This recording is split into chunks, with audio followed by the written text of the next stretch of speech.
افغانستان شهید اتل قهرمان د احمد شاه ابدالي بچی وزیر ګیلمن راځئ چې دغه چې د لوی افغانستان ارمان یو همو تر اباسي نه یو خاوره غوښته د هغې لپاره یې مبارزه کوله نقشې جوړې کوي او په هغه نقشه کې د وزیر ګیلمن عکس ولګوئ او په خپل په ټیک ټاک فیسبوک په څومره چې رسنۍ دي په دې کې شیر کوي ځکه وزیر ګیلمن اتل قهرمان شهید هغه لوی افغانستان غوښتو راځئ افغانان ورونو چې د وزیر ګیلمن دغه مبارزه په مخ کې ویسو که موږ کې وزیر ګیلمن نن نشته دی شهید شو خو الحمدلله د وزیر د ګیلمن د فکر د سوچ خاوندان په لر او بر افغان وطن کې ډیر دي راځئ دغه چټلستان دغه کوپرستان دا د اسرائیلو مشر رور د پاکستان په نوم باندې دغه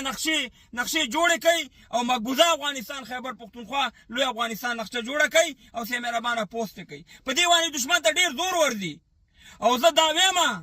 چې د وزیر ګیلمن بدل ښکته پښتانه ورونه ښکته افغانان ورونه ښکته د وزیرستان ورونه دا یې وانلي نو بیا دې په لاس کې بنګړي واچوي او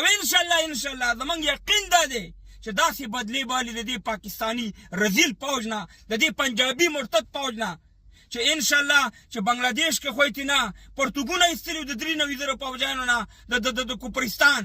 انشاءالله د دې نه به پرتګ باندې وباسو او کمیس باندې انشاءالله وباسو او په دې اټک باندې به وراړو او چې څوک د دې مرګړي کم پښتانه د دې پوج مرګړي د دې پاکستان مرګړي دا پاکستان مني دا پاکستان ریاست مني سه مهربانه په دې اټک باندې به لاو کو انشاءالله د وزیر ګیلمن شهادت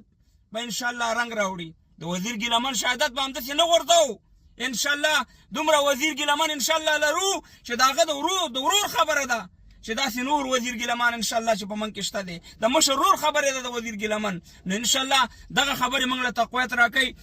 زنده باد یم آفرین شه د دې په مور شه آفرین شه د دې په ورور شه آفرین د دې په فامیل شه او مورکۍ ته زموږ سپیشل سلام چې داسې اتل قهرمان یې راوړی چې ټوله دنیا هغه دی ورپسې جاړي او ټولې دنیا ارمان کوي او انشاءالله د دې ارمان به خیره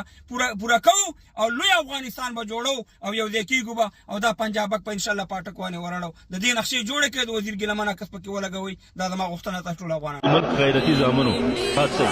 د زندان ویره د خپل زړه او د خپل فکر نه وباسئ د ډار ثقافت مات کړئ د نن چې ډار درسونه ورکول کېږي د حکمت احتیاط په نامه باندې زه یم چې دا کوم حکمت دی چې وطن غصب شوی وي ناموس د تر پښو لاندې وي جومات دې ورانېږي علما دې وژل کېږي پېغله دې په زنځیرونو کې په زندانو کې په زولنو کې پرتې وي او موږ به ژوندي یو څه به نه وایي ځکه چې احتیاط وکړو حکمت همدغه دی